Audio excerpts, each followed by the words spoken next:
بسم الله الرحمن الرحيم والصلاة والسلام على رسول الكريم. السلام عليكم ورحمة الله تعالى وبركاته, and welcome to Fiqh al-Muamalat online class. And still we are still with the Murabahah, and we are still with the Murabahah and the Wad. Following up the previous point that has been highlighted in the previous sessions, the first point in this session is that upon the acquisitions of the asset, the seller, until the Murabahah contract is entered into with the purchase orderer, the seller shall assume the ownership risk of the asset. Here, of course, as you know, Murabahah has two legs. The first one is the purchase from the supplier, and the second leg is the Murabahah itself, where the transactions will be, where the asset will be sold to the client. This is where the Murabahah will take place. So this point is highlighting on the risk, or something related to the market risk, whereby upon the acquisitions of the bank of the asset from the supplier, the market risk and whatever risk associated with the what's called the asset basically is on the financial institution, meaning on the owner of the asset, which is in the case the bank. When we say the seller, typically in the most cases, basically here we are referring to the Islamic financial institution or to the Islamic bank, whereby upon the purchase, so until the Murabahah will take place, it depends how long. It could be quick and fast. It may take some time, or it depends on the type of the commodity. It depends on the logistic involved. It depends on the transportations, whether if you, let's say we are talking about international trade, it could be purchased in the international market and sold in the international market, then the gap will be too short. It could be purchased in the international market and delivered in the local market, then the gap and the durations could be much longer. If, let's say, you are bringing from China to Africa, for example, we are talking about over a 1 month transitions. So this 1 month is a market risk, and any risk will be borne by the financial institution at the seller, which means that the shifting of the risk and the market risk from the a bank or the Islamic financial institution, which is in this case the purchaser of the asset, to the clients only when the Murabahah would take place. When the Murabahah takes place, so the market risk would be shifted to the client. So here there is no specific timeline on the gap. It depends on the arrangements, it depends on the nature of the commodity, it depends on the point of delivery, and this is to be discussed and negotiated between the two parties, meaning the client and the financial institutions. But importantly to mention, upon the acquisitions, the bank will assume ownership and typically and respectively the risk of the asset until to the point that the Murabahah is executed, then the risk will be shifted to the client.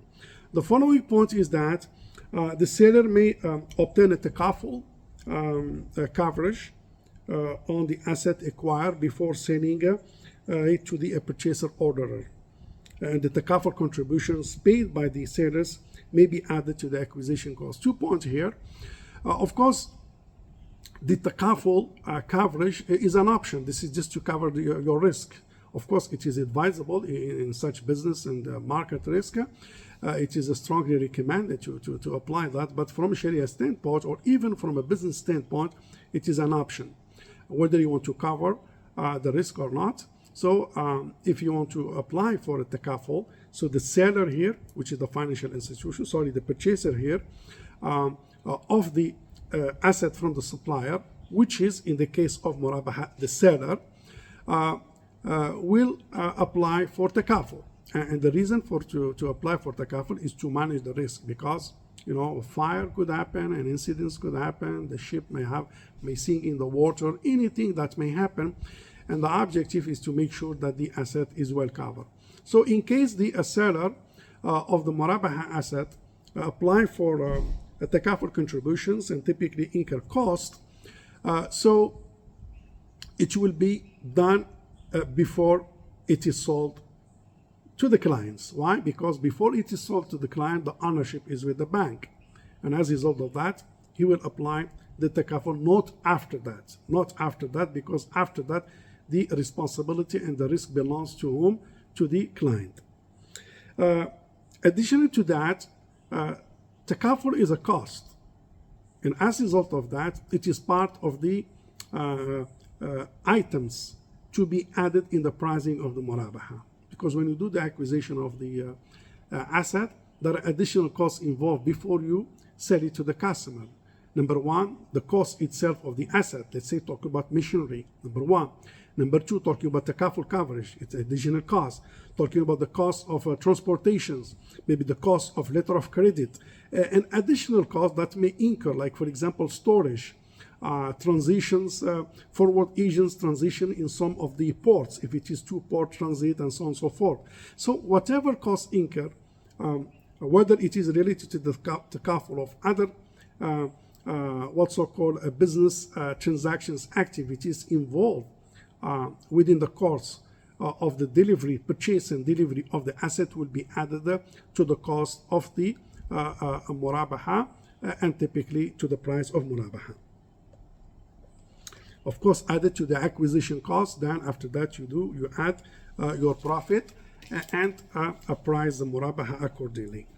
The following point is that the under the MPO, which is the Murabahah purchase order, at the stage of acquisitions of the supplier for the acquisition from the supplier, meaning the stage that the bank is getting the asset from the suppliers, from the vendor, from the seller, original seller. Here the seller shall not require, meaning the sellers in this case, the sellers in the Murabahah, not the original sellers, the sellers of the Murabahah, shall not require the purchase orderer to subscribe to takaful coverage to ensure the payments of the price by the sellers to the suppliers. So, meaning that you don't force to subscribe to do back-to-back transactions because they are two legs, they are separated.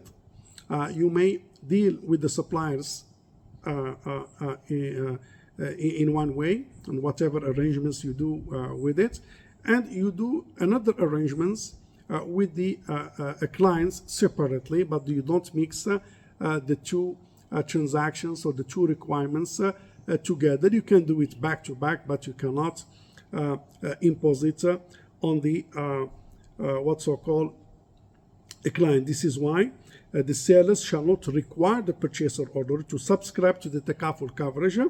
And the reason being for such a request is to ensure that the payments of the price by the sellers, to ensure the payments of the price by the sellers to the suppliers.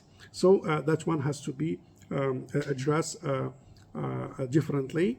The bank or the financial institution is responsible for the takaful from purchase to the delivery, and the clients is responsible for the pickup point to the end of the delivery. Of course, flexibility is there to have kind of arrangements between the bank and the clients to do even the takaful from day one, from the pickup point until the delivery, and the agents or the clients here will be acting as agent on behalf of the bank, meaning is not necessarily in condition that the one that would proceed with the takaful coverage is the bank by itself. It could delegate the responsibility of takaful coverage to the client. Then the client will act on behalf of the bank to provide the proper takaful coverage within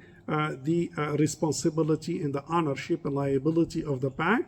And of course, the other point will be undertaken by the customer. This is to make maybe the process much easy and more convenience, to avoid two parties, indulge into different takaful coverage with two different stages. Maybe it will be a bit difficult, but the clients may go on behalf of the bank and do the takaful coverage from the point of pickup and purchase until the delivery. But when it comes to the charges, of course, from the purchase to the delivery will be billed to the bank, and from the Murabahah to the delivery will be billed to the customer. So, but as far as the process and the SOP and the procedures and the business activity, it could be handled by the clients via delegations of wakala. But when it comes to the payments and the obligations, everyone has to be liable according to the exact basically ownership shifting based on the agreed arrangements between the bank and the client.